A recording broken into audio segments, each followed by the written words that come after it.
રાધાકુંડ બેઠકનું મહત્વ.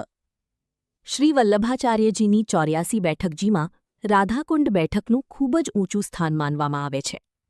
બ્રજભૂમિમાં આવેલું રાધાકુંડ શ્રી રાધાજી અને શ્રીકૃષ્ણના અતિ પવિત્ર લીલા સ્થળ તરીકે પ્રસિદ્ધ છે.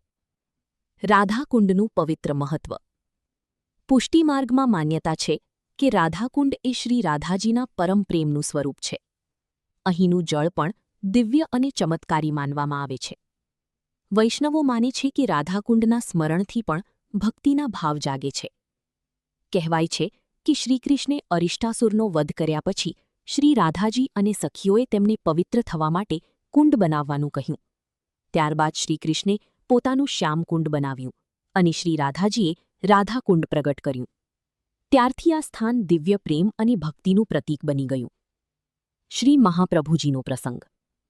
જ્યારે શ્રી વલ્લભાચાર્યજી બ્રજયાત્રા દરમિયાન રાધાકુંડ પધાર્યા ત્યારે તેઓ અહીંના દિવ્ય ભાવમાં લીન થઈ ગયા હતા. તેમણે અહીં વૈષ્ણવોને સમજાવ્યું કે ભગવાનને માત્ર જ્ઞાનથી નહીં પરંતુ શુદ્ધ પ્રેમ અને સમર્પણથી પ્રાપ્ત કરી શકાય છે. કહેવાય છે કે બેઠક સ્થળે બેસીને તેમણે શ્રીકૃષ્ણ લીલા અને રાધાભાવનું ગૂઢ રહસ્ય સમજાવ્યું હતું. તેથી આ બેઠક વૈષ્ણવો માટે અત્યંત પવિત્ર માનવામાં આવે છે. અહીં દર્શનનું ફળ. મનમાં શાંતિ અને ભક્તિભાવ વધે છે.